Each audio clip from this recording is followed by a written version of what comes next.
السلام علیکم ورحمۃ اللہ وبرکاتہ۔ اللہ تعالیٰ کے فضل و کرم، اس کی توفیق اور عنایت سے 12 روزہ پروگرام کی چھٹی نشست میں ہم سب مرکزی مسجد جامع مسجد المدینہ میں حاضر ہیں، اور اللہ تعالیٰ ان تمام احباب کو شاد و آباد رکھے، خوش و خرم رکھے، ہنستا مسکراتا رکھے، جنہوں نے نوجوان نسل کی تعلیم و تربیت کے لیے اس خوبصورت پروگرام کا انعقاد کیا ہے کہ نبی اکرم شفیع معظم صلی اللہ تعالیٰ علیہ وسلم کی زندگی کے مختلف پہلوؤں سے روشناس ہمیں کروایا اور بتایا کہ اللہ تعالیٰ جل جلالہ نے اپنے حبیب کریم صلی اللہ تعالیٰ علیہ وسلم کو کس ناز و انداز سے دنیا میں بھیجا، کتنا خوبصورت آپ نے بچپن گزارا، کیسی لطیف جوانی گزاری، اور کیسا مشقت برا، ایمان افروز، دلوں کو نور ایمان سے بر دینے والا زندگی کا حصہ گزارا۔ آج مرکزی مسجد کے چھٹے پروگرام میں میرے ذمہ پر نبی اکرم شفیع معظم صلی اللہ تعالیٰ علیہ وسلم کی ولادت باسعادت سے لے کر آپ صلی اللہ علیہ وسلم کے بچپن کی خوبصورت یادوں کا ذکر ہے، جسے سن کر بالیقین ہم رشک کریں گے اس بات پہ کہ اللہ تعالیٰ جل جلالہ نے حضور صلی اللہ تعالیٰ علیہ وسلم کے اعلان نبوت کے بعد جو شان عطا فرمائی وہ تو بے مثل و بے مثال ہے ہی، آپ کا بچپن بھی بے مثل و بے مثال تھا۔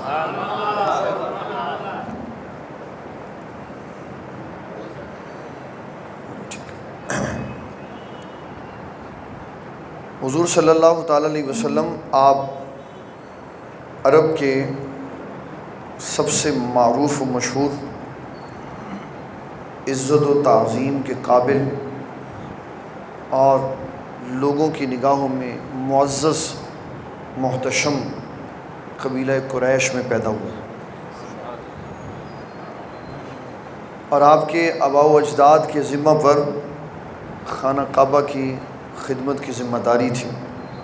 اس اعتبار سے بھی آپ کا خاندان باقی افراد کے، باقی قبیلوں کے تمام افراد میں بڑا معزز و محترم سمجھا جاتا تھا۔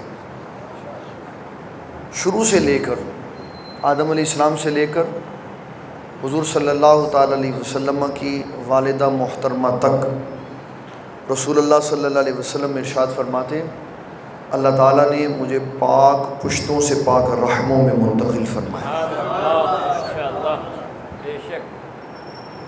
باپ بھی سارے پاک، مائیں بھی ساری پاک۔ معنی اس کا یہ ہے کہ کوئی بھی انتقال جو ہوا ایک نسل سے دوسری نسل کی طرف، وہ نکاح کے علاوہ اور کسی ذریعے سے نہیں ہوا۔ اور دوسرا اس کا معنی یہ ہے کہ ماں کی طرف سے بھی سارے مسلمان موحد ایمان کے دائرہ میں، اور باپ کی طرف سے بھی سارے مسلمان ہیں، مشرک کہیں نہیں ہے، مشرک کوئی نہیں ہے۔ آدم علیہ السلام سے لے کر حضور صلی اللہ علیہ وسلم کے والدین کریمین طیبین طاہرین تک سارے سب مومن ہیں۔ امت ایک عرصہ تک اس کے اوپر بھی بڑی تحقیق کرتی رہی کہ پتہ نہیں ماں باپ مسلمان بھی ہیں کہ نہیں، لیکن نبی صلی اللہ علیہ وسلم کی اگر اس حدیث مبارک پہ غور کر لیتے تو تحقیق بری نہیں ہوتی۔ اگر کوئی محقق تحقیق کر لے کسی مسئلہ میں، آنے والی نسلیں سنور جاتی، تحقیق بڑی اچھی ہوتی۔ جس طرح علامہ جلال الدین سیوطی رحمۃ اللہ تعالیٰ علیہ نے نبی صلی اللہ علیہ وسلم کے والدین کے ایمان پر 7 رسالے لکھے کہ دونوں مسلمان تھے۔ اس کا نتیجہ یہ ہوا کہ آپ کے بارے میں آپ کی سیرت کے اندر یہ لکھا گیا کہ ان 7 کتابوں کے لکھنے پر اللہ کی طرف سے یہ عنایت ہوئی علامہ جلال الدین سیوطی رحمۃ اللہ تعالیٰ علیہ کو جاگتے ہوئے 70 بار حضور پاک صلی اللہ علیہ وسلم کی زیارت ہو، 70 دفعہ زیارت ہو۔ تو جو اسلام کو کوئی کام کرتا ہے اللہ اس کو فیض ضرور دیتا۔ تو نبی اکرم شفیع معظم صلی اللہ تعالیٰ علیہ وسلم آپ قریش کے بہترین گھر میں پیدا ہوئے، اس کی نبی صلی اللہ علیہ وسلم نے خود وضاحت فرمائی۔ حضرت عباس رضی اللہ تعالیٰ حضور صلی اللہ علیہ وسلم کے چچا، آپ نے سنا ایک بندہ حضور صلی اللہ علیہ وسلم کے نسب شریف پہ کوئی بات کر رہا، تو حضرت عباس رضی اللہ تعالیٰ عنہ آپ حضور صلی اللہ علیہ وسلم کی بارگاہ میں آئے اور بتایا۔ آقا کریم صلی اللہ علیہ وسلم نے فرمایا ہم بات کرتے ہیں۔ فقام النبی صلی اللہ علیہ وسلم علی المنبر، آپ ممبر پہ کھڑے ہو، تو آپ نے لوگوں سے پوچھا من آنا، میں کون ہوں؟ تو صحابہ نے یہ نہیں کہا آپ ہمارے بھائی لگتے ہیں، فلاں لگتے ہیں، یہ لگتے ہیں۔ یہ لوگوں نے بعد میں نظریہ پیدا کیا۔ جس کو حضور صلی اللہ علیہ وسلم نے یہ فرمایا نا کہ تو دنیا اور آخرت میں میرا بھائی ہے، اس نے بھی کبھی یہ نہیں کہا کہ حضور آپ میرے بھائی لگتے ہیں۔ بعد میں لوگ پیدا ہوئے جنہوں نے کہا کہ حضور صلی اللہ تعالیٰ علیہ وسلم کی عزت و تعظیم ایسے کرنی چاہیے، ایسے کرنی چاہیے، ایسے۔ حضور پاک صلی اللہ علیہ وسلم کی تعظیم صحابہ کرام نے اپنے سروں کا تاج سمجھ کر کی ہوئی۔ کبھی کسی نے یہ نہیں کہا کہ آپ کا ہمارے ساتھ فلاں رشتہ ہے، فلاں رشتہ۔ آپ صلی اللہ علیہ وسلم نے جب ان سے پوچھا میں کون ہوں، تو انہوں نے سب نے یک زباں ہو کے کہا انت رسول اللہ صلی اللہ علیہ وسلم، آپ اللہ کے رسول ہیں۔ تو آپ نے فرمایا میں تمہیں اپنا تعارف خود کرواتا ہوں، انا محمد بن عبداللہ بن عبد المطلب، فرمایا میں محمد صلی اللہ علیہ وسلم ہوں، عبداللہ کا بیٹا ہوں اور عبد المطلب کا پوتا ہوں۔ پھر آپ نے شروع سے آخر تک اپنے گھرانے تک جہاں بات ہوئی تھی نا وہاں تک اپنا تعارف کرا۔ فرمایا ان اللہ خلق الخلق فجعلنی فی خیرہم، فرمایا جب اللہ نے مخلوقات کو تخلیق فرمایا نا تو اللہ تعالیٰ نے جو سب سے بہترین تھے مجھے ان میں رکھا۔ ثم جعلہم فرقتین، پھر اس بہترین کے 2 گروہ بنائے۔ فجعلنی فی خیرہم فرقہ، مجھے بہترین گروہ میں رکھا۔ ثم جعلہم قبائل، پھر اس کے قبیلے بنائے۔ فجعلنی فی خیرہم قبیلہ، مجھے بہترین قبیلے میں رکھا۔ ثم جعلہم بیوتا، پھر اس کے گھر بنائے۔ فجعلنی فی خیرہم بیتا، مجھے سب سے اعلیٰ گھر میں رکھا۔ پھر فرمایا سنو انا خیرہم نفسا و خیرہم بیتا، فرمایا میری ذات بھی سب سے اعلیٰ، میرا گھر بھی سب سے اعلیٰ۔ خود بتائیں۔ اور یہ ہمارے عقیدوں میں لکھا ہوا ہے۔ اللہ تعالیٰ جب کسی کو کسی قوم کی طرف نبی بنا کے بھیجتا ہے تو اس قوم کے اندر جو سب سے اعلیٰ خاندان ہوتا ہے نا اللہ تعالیٰ نبی اس میں بھیجتا ہے۔ مراسیاں دے وچ نہیں کسی نے بھیجدا، پینگیاں دے وچ نہیں بھیجدا، معذوراں دے وچ نہیں بھیجدا، بلکہ اس وقت کے جو سب سے اعلیٰ افراد ہوتے ہیں نا اپنے نبی کو ان میں بھیجتا ہے تاکہ ان کی عزت و تعظیم ہو۔ کافی نہیں کرتے تو ان کی بدقسمتی ہے، لیکن اللہ تعالیٰ کمی اور کجی کے ساتھ نہیں نبیوں کو بھی بڑی اعلیٰ شان ان کی ولادتیں ہوتی ہیں اور عالی شان ان کی زندگیاں ہوتی ہیں۔ تو نبی صلی اللہ تعالیٰ علیہ وسلم جب آپ دنیا میں تشریف لائے، ہمارے محدثین میں سے علامہ بہقی نے دلائل النبوت میں، اور ہمارے سیرت نگاروں میں سے علامہ جلال الدین سیوطی نے خصائص الکبریٰ میں، اور شیخ محقق علی الاطلاق شیخ عبدالحق محدث دہلوی نے مدارج النبوت میں تفصیل سے، اور یہ تینوں کتابیں اردو میں مل جاتی ہیں۔ جس کو لوگوں کی گفتگو سن کر پریشانی ہو یا اس کا دل تجسس میں مبتلا ہو کہ یار منا تو رہے ہیں لیکن تحقیق بھی ہونی چاہیے کہ کس نے کیا کیا، کب منایا۔ تو ان 3 کتابوں کو تھورلی اسٹڈی کر لے، پہلے صفحے سے لے کے آخر تک، اس کا دل روز روشن کی طرح صاف ستھرا ہو جائے گا۔ اس کو پتہ چل جائے گا میں وہ کام کر رہا ہوں جو نبی صلی اللہ علیہ وسلم کی ولادت پہ اللہ تعالیٰ کی طرف سے کیا گیا تھا۔ سیدہ آمینہ رضی اللہ تعالیٰ عنہ فرماتی ہے جب حضور صلی اللہ علیہ وسلم پیدا ہوئے نا تو اللہ تعالیٰ نے میری آنکھوں کے اندر سے سارے حجابات ختم کر دیے۔ یہ بھی بڑا ایک مسئلہ ہے، جب یہ بات سنائے نا حجابات کہتے ہیں دیوارہ کیویں چکی جانی، دیوارہ کیویں چکی، حجاب کا تو معنی یہی ہے کہ یہ بیچ میں سے اٹھائی جاتی، باہر بھی نظر آتا ہے، وہ اگلی بھی اٹھائی گئی ادھر بھی نظر آئے، اس سے اگلی بھی اٹھائی گئی ادھر بھی نظر آئے، تو ساری کیسے اٹھائی؟ اس کے لیے پھر حدیث شریف کا سہارا لینا پڑتا۔ جب بندہ مر کے قبر میں جائے گا نا تو یہ اپنی قبر میں پڑا ہوگا، نبی صلی اللہ علیہ وسلم اپنے روضہ شریف میں جلوہ فروز ہوں گے، تو اس کے درمیان سے سارے حجابات اٹھا دیے جائیں گے، پھر وہاں دکھایا جائے گا ما کنت تقول فی ھذا الرجل، ان کے بارے میں تو دنیا میں کیا کہتا تھا۔ تو اللہ تعالیٰ قادر مطلق ہے، اس کے لیے کوئی مسئلہ ہی نہیں ہے، وہ اشارہ فرماتے تو سارے کام ہو جاتے۔ تو حضور صلی اللہ تعالیٰ علیہ وسلم جب آپ دنیا میں تشریف لائے تو آپ کی والدہ محترمہ یہ بتاتی ہیں کہ اللہ تعالیٰ نے سارے حجابات ختم کر دی، اور پھر نبی صلی اللہ تعالیٰ علیہ وسلم کی ولادت پہ جو خرق عادت معاملات ہوئے، جو اللہ تعالیٰ کی طرف سے چیزیں ان کو دکھائی گئیں، فرمایا کہ حضور صلی اللہ علیہ وسلم کو کپڑے میں ڈال کر کچھ احباب جن کی آوازیں آ رہی تھیں لے گئے۔ پہلے آواز آئی ان کو مشرق میں لے جاؤ، پھر آواز آئی ان کو مغرب میں لے جاؤ۔ محدثین نے اس کے اوپر وضاحت کرتے ہوئے یہ کہا اصل میں وہ جو حضور صلی اللہ علیہ وسلم کی سلطنت تھی ساری، آپ صلی اللہ علیہ وسلم کو پہلے دن اس کی سیر کروائی گئی کہ یہ جگہ ہیں جہاں آپ کا نظام ہے ایسا، مشرق بھی دکھا دی مغرب بھی دکھا دی۔ اور پھر نبی صلی اللہ تعالیٰ علیہ وسلم جب آپ اپنی امی جان سیدہ آمینہ رضی اللہ تعالیٰ عنہ کی گود میں تشریف لائے تو آپ نے اطلاع دی دادا جان کو، کیونکہ سب سے قریبی رشتہ دار وہی موجود تھے، والد گرامی تو تھے نہیں، ان کو بتایا تو حضرت سیدنا عبد المطلب رضی اللہ تعالیٰ عنہ انہوں نے حضور صلی اللہ علیہ وسلم کی ولادت پہ بڑی خوشی کا اظہار کیا، اونٹ ذبح کر کے لوگوں کو کھانا کھلایا۔ اور میں نے کل بھی اپنے ماہانہ پروگرام میں یہ بات کہی، میں آج بھی اس کو رپیٹ کر رہا ہوں، ہمارے ہاں وقت کی قلت سے اور مصروفیات کی وجہ سے اب وہ اہتمام نہیں ہوتے جو پہلے ہوا کرتے تھے۔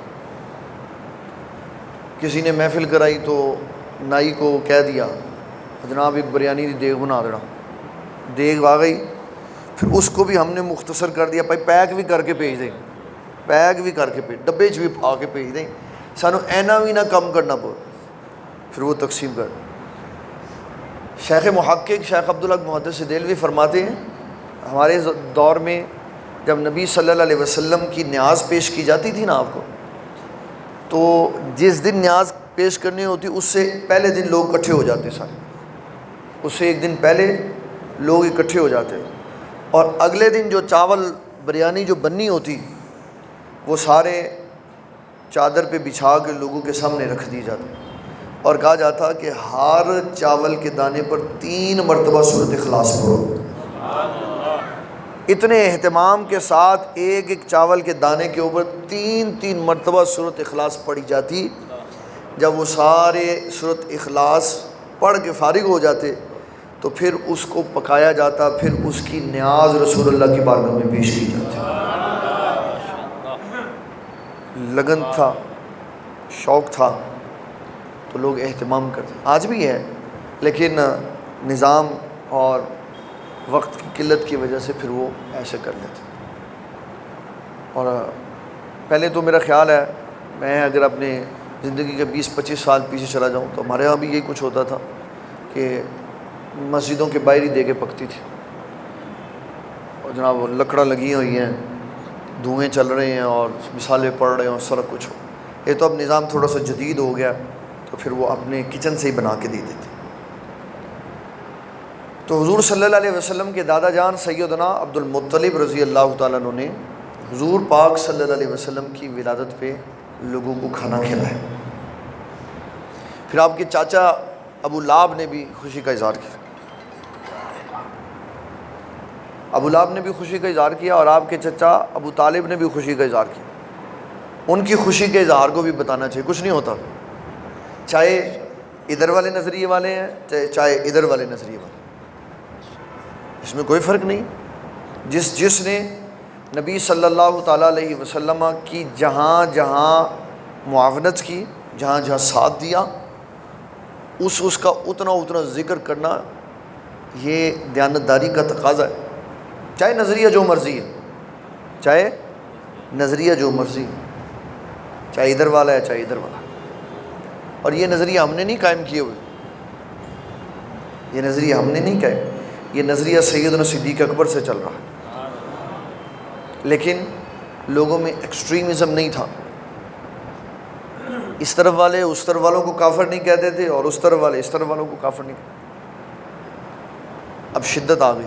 اگر جرا ساڈے نظریے کے خلاف ہے وہ جہنم دے وچ گیا ہوا. اس ایکسٹریمزم نے نقصان پہنچا دیا. جو ایک مکتب فکر سے تعلق رکھنے والے ہیں نا، ان کے بھی منہ مختلف اطراف میں پھیلے ہوئے. اسے دشمنوں کو فائدہ ہو رہا ہے. ہماری اکائی دہائیوں میں بڑھ کے سینکڑوں میں تقسیم ہو گئی. نقصان ہمارا ہو رہا ہے. آ جاؤ.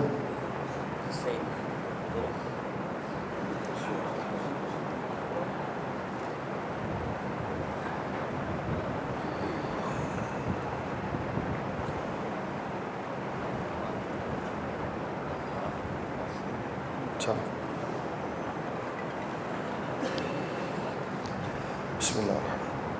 نعرہ تکبیر، نعرہ رسالت، نعرہ تحقیق، نعرہ حیدری، نعرہ غوثیہ، جشن میلاد مصطفیٰ، جشن میلاد مصطفیٰ، جشن میلاد مصطفیٰ، جشن آمد مصطفیٰ، جشن آمد مصطفیٰ، جشن آمد مصطفیٰ. ماشاء اللہ ماشاء اللہ. تو حضور صلی اللہ تعالیٰ علیہ وسلم جب آپ اس دنیا میں تشریف لائے تو جن کے ہاں آئے انہوں نے بڑی خوشی کا اظہار کیا. پھر سب سے عرب کے رواج کے مطابق کہ وہاں لوگ اپنے بچوں کو دودھ پلانے کے لیے بھیج دیا کرتے تھے. نبی صلی اللہ تعالیٰ علیہ وسلم کو بھی اسی رواج کے مطابق دودھ پلانے کے لیے بھیج دیا گیا. اور حلیمہ سعدیہ رضی اللہ تعالیٰ عنہ آپ کو لے کے گئے. ہمارے علماء اس میں اپنی محبتوں کا اظہار کرتے ہوئے کہتے ہیں حضرت حلیمہ سعدیہ نے حضور کو پسند نہیں کیا، حضور پاک صلی اللہ علیہ وسلم نے حلیمہ سعدیہ کا انتخاب فرمایا، ان کو یہ اعزاز بخشا کہ وہ دودھ پلائیں. تو جب سیدہ حلیمہ سعدیہ رضی اللہ تعالیٰ عنہ آئیں، ان کی کیفیت کمزور تھی، خشک سالی کا شکار تھی، گھر میں غربت تھی، حالات بہت خراب تھے. اور آئی اس لیے تھی رواج کے مطابق کہ بچے لے کے جائیں گے اور پھر ان کے آباء و اجداد کی طرف سے مال ملے گا کثیر. اور جب پتہ چلا کہ ان کے تو والد ہی نہیں ہیں، پھر اپنے شوہر سے مشورہ کیا تو انہوں نے کہا کہ ویسے ہی خالی چلے جانے سے بہتر ہے کہ ساتھ لے جائیں. چلو کوئی تو لے جائے. لیکن آقا کریم صلی اللہ تعالیٰ علیہ وسلم نے گود میں آتے ساتھ ہی وہ محبتوں کا تحفہ دیا، وہ بے مثال محبت عطا فرمائی کہ سیدہ حلیمہ سعدیہ کی طبیعت کو فرط تھا. اور پھر پہلے دن سے آپ نے انصاف اور عدل کے تقاضوں کو پیش نظر رکھا. یہ ہمارے علماء نے لکھا کہ حلیمہ سعدیہ کا اپنا بھی ایک بیٹا تھا. تو جب نبی صلی اللہ تعالیٰ علیہ وسلم آپ دودھ پیتے تو دائیں طرف سے پیتے. اس میں یہ سبق دیا جا رہا ہے کہ میں لوگوں کے حق دینے کے لیے آیا ہوں، لینے کے لیے نہیں آیا. ایک طرف سے آپ نے پیا، ایک طرف سے دوسرے نے پیا. اور پھر نبی صلی اللہ تعالیٰ علیہ وسلم جب آپ سیدہ حلیمہ سعدیہ کے ساتھ چلے گئے تو وہاں جو سب سے پہلا خرق عادت معاملہ ہوا وہ ہے ان کے گھر خیر و برکت کا. ایسے لگا جیسے برکت آ گئی ہے، برکت آ گئی. اور یہ سارے صحابہ کرام رضوان اللہ تعالیٰ علیہ مجمعین کا عقیدہ ہے کہ جہاں حضور چلے جاتے ہیں وہاں برکت آ جاتی ہے. اس کے لیے حضرت جابر بن عبداللہ انصاری رضی اللہ تعالیٰ عنہ کا واقعہ ہمارے لیے مشعل راہ ہے. جب رسول اللہ صلی اللہ علیہ وسلم ان کے ہاں گئے، انہوں نے کہا کہ قرض خواہ آئے ہوئے، انہیں مال چاہیے، پیسے مانگ رہے ہیں، تقاضا کر رہے ہیں، میرے ابا جی نے لیا تھا تو اب آپ آئیں، کچھ مہربانی ہو.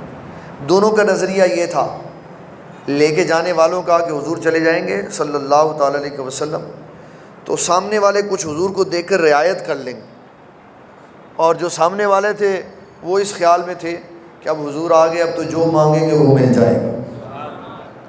تو آقا کریم صلی اللہ علیہ وسلم نے حضرت جابر سے کھجوریں اتارنے کے لیے کہا، اور جب کھجوریں اتر گئیں تو رسول اللہ صلی اللہ تعالیٰ علیہ وسلم نے اس کا طواف کیا، پھر اس کے لیے برکت کی دعا کی. حضرت جابر سے فرمایا کہ اب آپ اس کو تقسیم کریں، یعنی جس کا جتنا قرض ہے اس کا وزن کر کے دے دیں. جب سارا وزن کر کے دے دیا تو کھجوریں پھر بھی باقی تھی. تو آپ نے فرمایا جاؤ جابر، جاؤ اور جا کے حضرت عمر بن خطاب رضی اللہ تعالیٰ عنہ سے اس سارے واقعے کا ذکر کرو.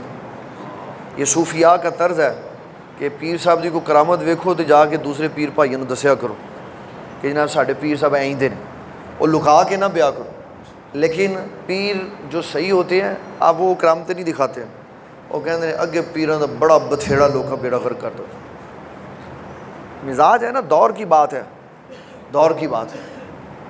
میں نے اپنے ابا جی حضور رحمۃ اللہ علیہ سے خود یہ سنا، فرمایا جب ہمارا دور تھا نا تو بابا جی نگینہ صاحب رحمۃ اللہ علیہ جب کوئی ہمارے دل کی بات کہتے تھے نا تو ہماری دل کی کلی کھل جاتی تھی، یار ساڈے شیخ نو ساڈے دل دے خیال دا بھی پتہ.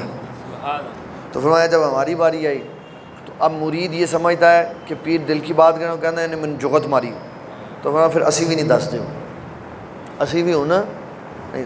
تو ہر دور میں حالات کی وجہ سے انداز تبلیغ صوفیانہ تبدیل ہوتا رہا. بالآخر وہ دور بھی تھا کہ جب ظاہراً ان کا کام نہیں ہے بابا جی، ان کو نہیں پتہ اس کا، وہ جو ادھر بیٹھے ہوئے ان کو پتہ. انہوں نے نہیں کیا، انہوں نے یہ والا لگایا.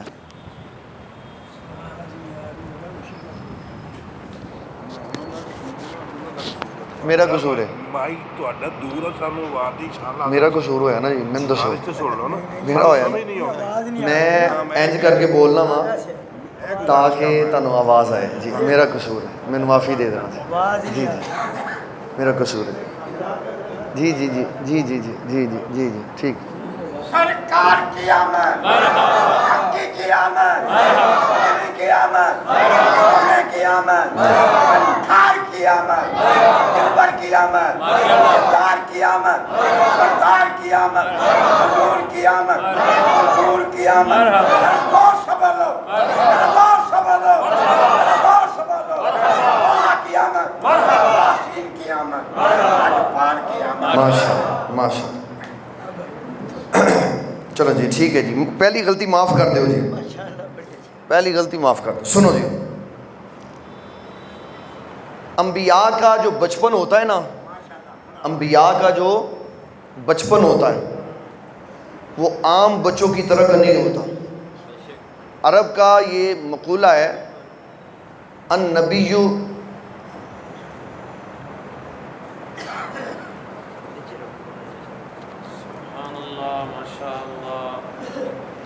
ہن دسو جی، ہن کی کریے؟ اے سارے سارے ایک باری پہلے کٹ کے رکھ دیو سارے. اے میں نہیں کہندا ان کے باج دینا، باج دیندے نہیں ہے. رکھو جی، جنہیں جنہیں کرنے رکھو. نہیں نہیں بات سنیں، پیسے نہیں چاہیے، بات سنیں. میرے حضور کا ذکر ہے، ہم اس سلسلے میں دیتے ہیں، یہ کبھی یہ بول سکتے ہیں خدا واللہ ہم کبھی کبھی ہم صرف کاغذ کمپنی کے خاطر پیش کرتے ہیں۔ اصل میں آپ کا نظریہ بالکل ٹھیک ہے، وہ نا آپ آتے ہیں نا تو ربط ٹوٹ جاتا ہے میرا، میں کمزور سا بندہ ہوں تو میں اس لیے کہہ رہا ہوں۔ بسم اللہ۔ عرب کا یہ مقولہ ہے النبی نبی ولو کان صبی، نبی نبی ہوتے ہیں چاہے چھوٹے ہی کیوں نہ ہو۔ تو پہلے دن کی ان کی عمر جو ہے وہ عقل سلیم والی ہوتی ہے، ہر شے کی انہیں سمجھ ہوتی ہے، ہر شے کا انہیں ادراک ہوتا ہے۔ جو عقل عام بندوں کو عروج و کمال پہ میسر نہیں نہ ہوتی، اللہ تعالیٰ پہلے دن اپنے انبیاء کو دے کے بھیجتا ہے۔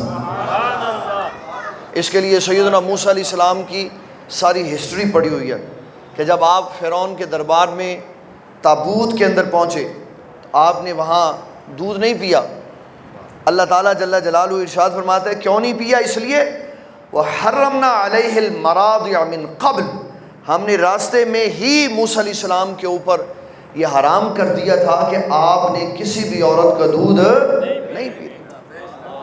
سیدنا یوسف علیہ السلام کی جوانی لے لے، بھائیوں نے کنویں میں ڈال دیا۔ اب جب پہلے خواب بتا دیا بھائیوں کو خواب بتا دیا یوسف علیہ السلام، تو وہ حسد کرنے لگے۔ تو اللہ تعالیٰ جل جلالہ کے پیارے حبیب صلی اللہ علیہ وسلم فرماتے، حضرت عبداللہ ابن عباس رضی اللہ تعالیٰ عنہ نے اس کو نقل کیا، فرماتے جب یوسف علیہ السلام کو بھائیوں نے کنویں کے اندر پھینک دیا تو سیدنا جبرائیل علیہ السلام آئے، فرمایا پہلے آپ نے خواب بتا دیا تو یہ سارا کچھ ہوا، اب اللہ تعالیٰ کی طرف سے اجازت نہیں، اب نہیں بولنا، اب آپ اللہ کے حکم کے پابند ہیں، اب خاموش رہنا ہے۔ وہی بھائی جو کنویں میں پھینکے گئے، جب نکالنے پہ باہر سامنے کھڑے تھے، انہوں نے کہا یہ ہمارا بگوڑا غلام ہے، تو کہا نہیں یہ میرے بھائی ہیں، وہ میرے بجی کا گھر ہے، جا کے پوچھ لو۔ تو انبیاء اعلان نبوت اور اظہار نبوت سے پہلے بھی عقل سلیم والے ہوتے ہیں اور اللہ تعالیٰ کے حکم کے پابند ہوتے ہیں۔ اور ہمارے بابا جی نگینہ صاحب رحمۃ اللہ علیہ اس کے اوپر بڑا خوبصورت جملہ ارشاد فرماتے، آپ فرماتے تھے یوسف 10 بیت پراوانو کھوئے پہ گیا، کہ جب بتایا کہ ایک سورج، ایک چاند اور 11 ستارے مجھے سجدہ کر رہے ہیں، یہ بتا دیا راز کی بات، تو فرمایا یوسف 10 بیت پراوانو کھوئے پہ گیا تے جدوں چپ وٹی پھر مصر والی شاہی لے گیا۔ فرمایا اب آپ نے بولنا نہیں، اب آپ خاموش رہیں گے۔ اور پھر اس خاموشی میں کیا کیا نظام ہوئے، 40 سال بیت گئے سارے، پھر یوسف علیہ السلام خاموش، تب تلک خاموش رہے جب تک اللہ تعالیٰ کی طرف سے اجازت نہیں آئی، اور جب اجازت آئی تو فرمایا انا یوسف و ھذا اخی، میں یوسف ہوں، یہ میرا بھائی بنیامین بیٹھا ہوں۔ تو اللہ تعالیٰ کے انبیاء عمریں ان کی چھوٹی ہوں یا عمروں میں بڑے ہوں، اللہ تعالیٰ کے حکم کے پابند ہوتے ہیں اور عقل سلیم والے ہوتے ہیں۔ نبی صلی اللہ تعالیٰ علیہ وسلم کا بچپن سب سے بے مثل و بے مثال ہے۔ 4 دفعہ محدثین نے لکھا، 4 دفعہ نبی صلی اللہ علیہ وسلم کا شق صدر ہوا۔ ان میں سے پہلی بار جب سیدہ حلیمہ سعدیہ رضی اللہ تعالی عنہا کے گھر تھے، تو پہلی دفعہ آپ صلی اللہ علیہ وسلم کو جبرائیل علیہ السلام نے زمین پہ دیوار کے ساتھ بٹھا کر پہلی دفعہ آپ کی اوپن ہارٹ سرجری کی، اوپن ہارٹ سرجری کی، اور کوئی انسٹرومنٹ نہیں لگے ہوئے تھے، سب کچھ سامنے تھا کلیئر۔ اور میں جب بھی یہ سناتا ہوں تو میں کہتا ہوں سائنس اس کے اوپر بھی ریسرچ کرے گی یا کر رہی ہے، وہ اوپن ہارٹ سرجری بھی کرے گی، لوگ سامنے دیکھیں گے، جس طرح کپڑا ڈال کے نا تو بیک بون کے اوپر ایپیڈورل لگا دیتے اور نیچے والا حصہ سن ہو جاتا ہے، تو پھر وہ نیچے والے حصے کی سرجری کرتے ہیں، بندہ دیکھ رہا ہوتا ہے سارا۔ تو اس طرح یہ بھی جدت آئے گی، کیونکہ یہ ساری جدتیں قرآن و سنت سے نکلی ہوئی ہیں، تو وہ یہ بھی جدت لائیں گے، جس طرح انہوں نے ڈرون بنائے ابابیلوں سے، کہ کیسے انہوں نے اپنے ہاتھوں میں ایک اور، میں نے اس کے اوپر ایک اور ٹیکنالوجی پڑھی کہ اب اس کے بعد جو اسرائیل کی طرف سے نئی ٹیکنالوجی آ رہی ہے وہ اس سے بھی خطرناک ہے۔ وہ کیا ہے؟ تباہی کوئی نہیں ہوگی، انہوں نے سارا ڈیٹا ہم سے لے لیا ہے، اینا دا بھی انہوں نے پتہ ہے، اینا دا بھی پتہ ہے، میرا بھی پتہ ہے، تہاڈا بھی پتہ ہے، تہاڈا بھی پتہ۔ ساڈے ایڈریس بھی پتہ نہیں, ساڈے انگوٹھیاں دے تھم نیل بھی انہوں کو نے, سارے ڈیٹا بھی سارا, اسی کی کرنے سارا پتہ. تو ساری دنیا کا ڈیٹا انہوں نے کلیکٹ کیا ہوا ہے, جس کو انہوں نے راستے سے ہٹانا ہے. اس کے اوپر باقاعدہ یوٹیوب کے اوپر ایک کلپ پڑا ہوا, آپ اس ریسرچ کو دیکھیں. وہ ٹیکنالوجی ہے اتنے چھوٹے مائکرو بالکل چھوٹے چھوٹے بومب ہیں, بومب. وہ جناب اس کے نام لکھ دیے ہیں, وہ ہوا میں فائر کر دیتے ہیں, وہ خود ہی اپنا نشانہ تلاش کر کے تو بندہ تلاش کر لیتا. اس کے یہاں جا کے لگتا ہے, یہاں چپک جاتا ہے, پیچھے سے نکل جاتا ہے, بندہ آرام جناب. اور کہنے انہوں ہارٹ اٹیک ہوا, تو پتہ ہی نہیں چلا اس کے ساتھ ہوا کیا. یہ کیا ہے؟ یہ ریسرچ ہے. یہ کیا ہے؟ تو اسی طرح یہ بھی وہ ریسرچ کر رہے ہیں کہ اوپن ہارٹ سرجری کیسے, بندہ دیکھ رہا, اور انہوں نے اپنے کلپس میں بنا دی اوپن ہارٹ سرجری. ایسے بندہ سامنے بیٹھ رہا ہے اور اسکرین کے اوپر سب دیکھ رہا ہے کیا ہو رہا ہے میرے ساتھ. یہ 1400 سال پہلے رسول اللہ صلی اللہ علیہ وسلم کے ساتھ الائیو ہوا. جبرائیل علیہ السلام نے سامنے بٹھا کے سینہ مبارک کھولا اور آپ کے دل مبارک کو کھول کے آب زمزم کے ساتھ دھویا گیا.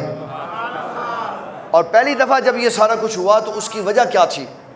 اس کی وجہ یہ تھی کہ آپ صلی اللہ علیہ وسلم کے اندر کے معاملات انوار و تجلیات سے بھر دیے جائیں, تاکہ آپ کا بچپن بے مثل و بے مثال ہو. بچوں کو کھیلتا ہوا دیکھ کر ان کے ساتھ کھیل کود میں شامل نہ ہو جائے. ان کا بچپن بھی باوقار ہونا چاہیے, ان کا بچپن بھی باوقار. پھر ایسا ہی ہوا. اب وہ ساتھ بھائی تھا جو رضائی بھائی ہے, اس نے کہا کہ ہمارے بھائی محمد ہلاک ہو گئے, کیونکہ جب سینہ کھلا ہوا اس نے دیکھا تو کہا اماں یہ تو خراب ہو گیا, کہا وہ تو ہلاک ہو گئے. پھر جب سیدہ حلیمہ سعدیہ آئیں تو نبی صلی اللہ علیہ وسلم بالکل ایزی ہو کے بیٹھے. اور یہ علماء نے, میں نے سنی ہے, میں پڑھی نہیں ویسے بات لیکن سنی ہے, اس وقت پردے کے لیے جبرائیل علیہ السلام نے یہ سارا کچھ کرنے کے بعد اپنے جس ہاتھ سے اس کو کھولا تھا نا, اس ہاتھ سے انہوں نے دوبارہ جوڑ کے نشان بھی غائب کر دیا تھا. اگر وہ نشان رہتا تو خدشہ ہوتا, گھر والے بھی پوچھتے, حلیمہ بھی پوچھتی یہ کیا ہوا, لیکن اس کو پردے میں رکھنا تھا اس لیے نشان بھی غائب کر دیا. اور جو معراج شریف پہ جانے کے لیے شق صدر ہوا اس کا نشان باقی تھا. اور حضرت انس بن مالک کہتے ہیں میں نے اس کو دیکھا ہوا, میں نے اس کی زیارت کی ہوئی, یہاں سے حلق سے لے کے نیچے تک اس کا نشان بنا ہوا تھا. تو پہلے کو پردے میں کر دیا کیونکہ اس وقت ابھی پردہ رکھنا تھا, لیکن بچپن کا جو حصہ دینا تھا اس کے ساتھ اندر جو انوار و تجلیات پہنچانے تھے وہ پہنچا دے. نہ بھی ہوتے, اگر یہ نہ بھی ہوتے تو حضور صلی اللہ علیہ وسلم تب بھی بے مثل و بے مثال تھے. یہ ایک پروٹوکول تھا, یہ ایک اعزاز تھا جو دیا گیا. اور پتہ نہیں اس وقت لوگوں کے عقیدے اور نظریے کے مطابق آپ نبی تھے کہ نہیں تھے, پتہ نہیں. لیکن امام تقی الدین سبکی نے یہ لکھا ہے, امام تقی الدین سبکی رحمۃ اللہ تعالی نے لکھا, فرمایا جب نبی صلی اللہ علیہ وسلم سے پوچھا گیا نا حضور کب آپ کو پتہ چلا کہ میں نبی ہوں, تو آقا کریم صلی اللہ علیہ وسلم نے فرمایا میں تب بھی نبی تھا, میں تب بھی نبی تھا جب ابھی آدم علیہ السلام کا خمیر تیار ہو رہا تھا. یہ بات کہنے کے بعد پھر انہوں نے اس کی وضاحت کی, فرمایا اس کا مطلب یہ ہے کہ نبی صلی اللہ علیہ وسلم کی نبوت عالم ارواح سے شروع ہے اور سارے انبیاء کے زمانے میں بحال اور برقرار رہی, اور پھر اس کا ظہور ہوا جب حضور صلی اللہ علیہ وسلم دنیا میں تشریف لائے. حضور تب بھی سارے جہانوں کے لیے نبی تھے جب آدم علیہ السلام نبی تھے, تب سے نبی ہیں, تب سے نبی ہیں. اور علامہ عبدالشکور سالمی نے تمہید میں لکھا کہ اللہ تعالیٰ جس کو نبی بنا دیتا ہے پھر اس کی نبوت کسی زمانے میں سلب نہیں ہوتی, سلب نہیں ہوتی, وہ ہمیشہ نبی ہوتا.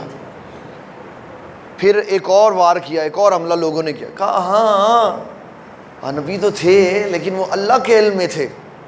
وہ کس کے علم میں تھے؟ اللہ کے علم میں تھے, نہیں حضور کو نہیں پتہ تھا. تو بھئی حدیث پڑھ لینی تھی نا تو پتہ چل جاتا. عرض کی حضور صلی اللہ علیہ وسلم سے کہ حضور آپ کو پتہ ہے آپ نبوت سے پہلے نبی تھے؟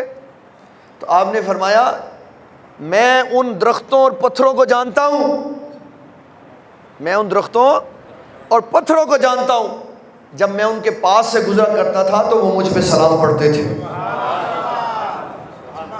وہ درخت، وہ نبی سن، وہ پتھر نبی تھے، ان کو پتہ ہے کہ یہ نبی ہیں، اور نبی صلی اللہ علیہ وسلم کے بارے میں ابھی بھی شک ہے کہ پتہ نہیں ان کو پتہ ہے کہ نہیں پتہ.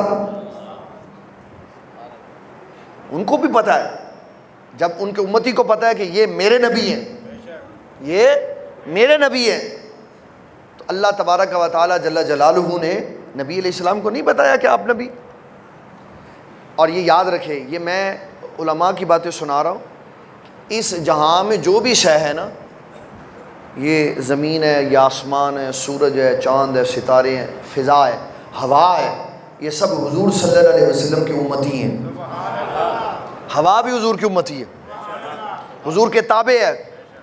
جب مکہ فتح ہو گیا، جب مکہ فتح ہو گیا، ابو سفیان مکہ میں داخل ہوئے تو 2 مشرک وہاں پہ بیٹھے ہوئے تھے. انہوں نے نبی صلی اللہ علیہ وسلم کے بارے میں بات کی، حضرت بلال حبشی کے بارے میں بات کی. جب ان کو کھڑا اوپر دیکھا نا تو بڑا غلیظ لفظ بول کے بولا کہ اچھا ہوا میرا باپ مر گیا اس بندے، اس فلاں بندے کے اوپر کھڑے ہونے سے پہلے. میں نہیں وہ بول رہا جو انہوں نے بولا کہ اچھا ہوا میرا باپ مر گیا یہ وقت دیکھنے سے پہلے کہ ایک فلاں بندہ وہاں پہ کھڑا.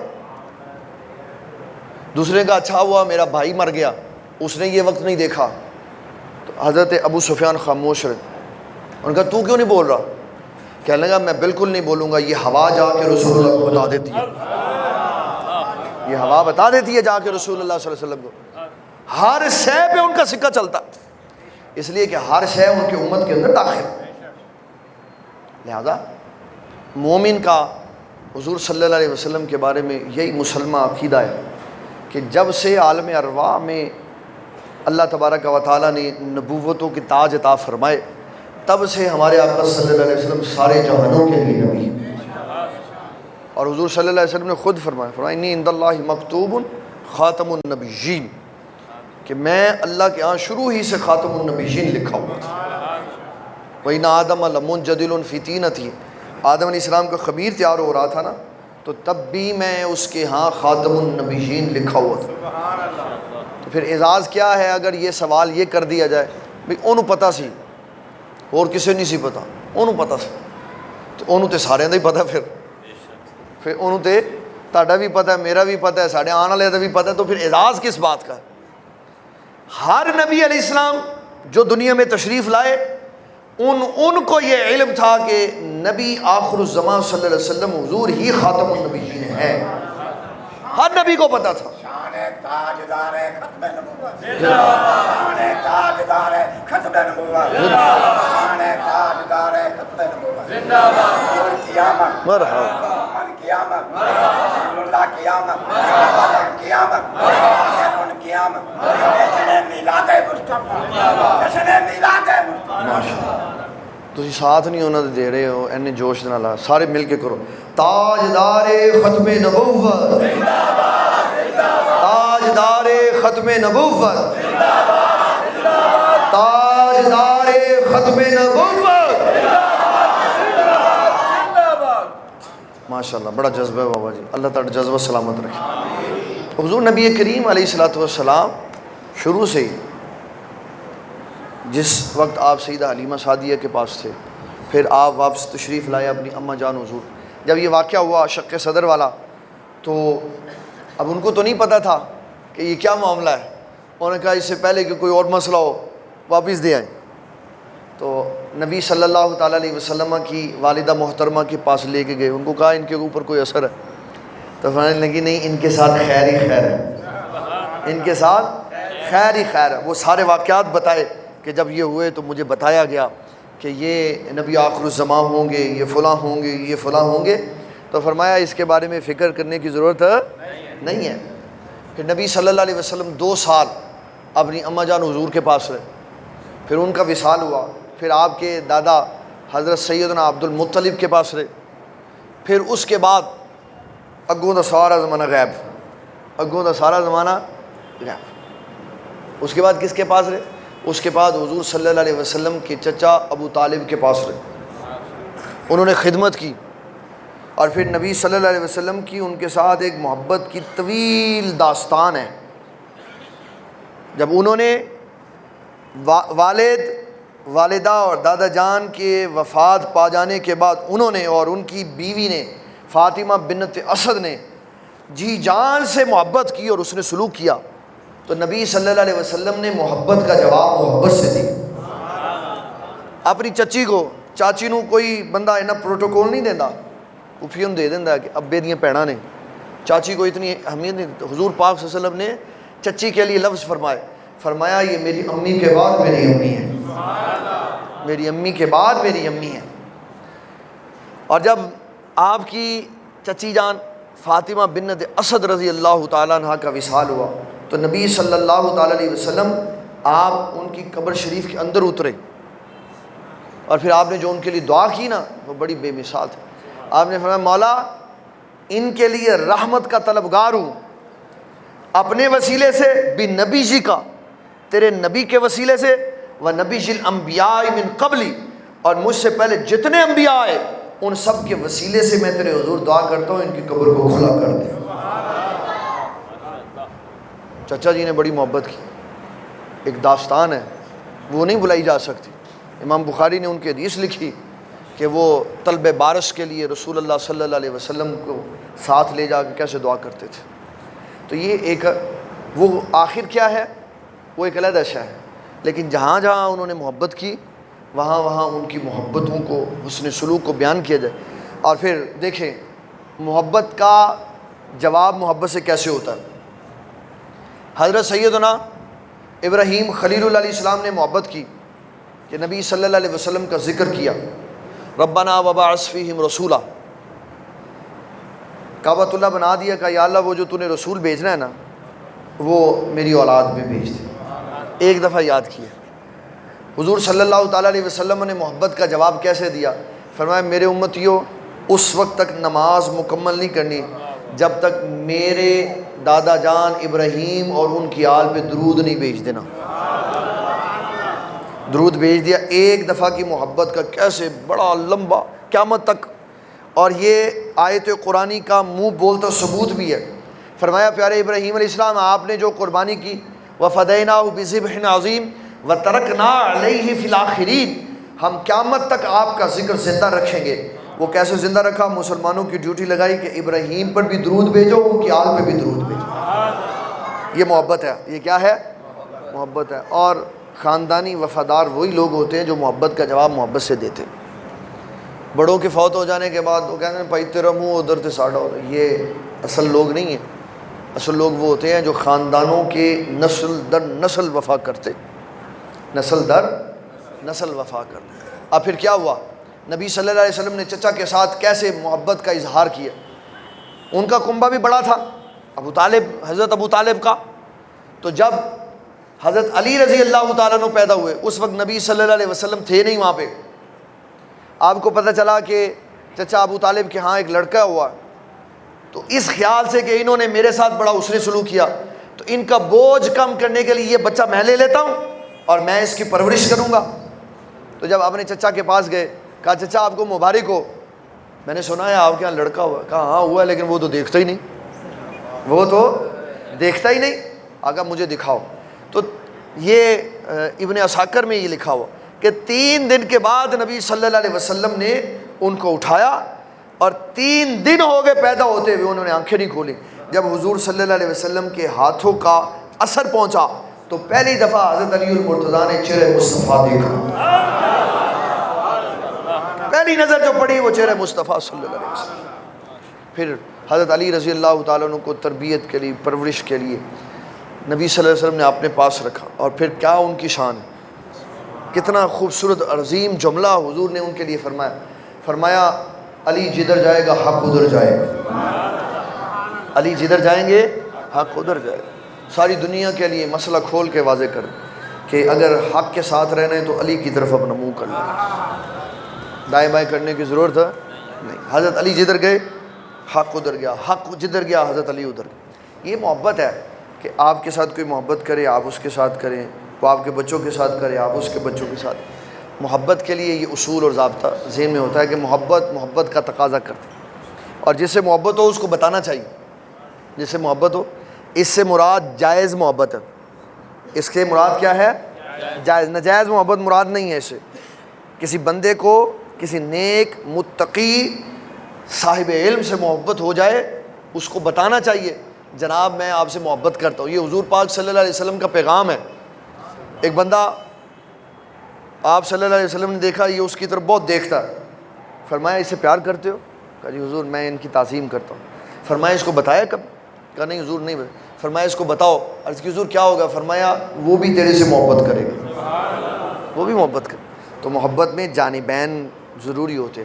اللہ تعالی ہمیں دین اسلام کا فہم عطا فرمائے۔ وما علینا الا البلاغ۔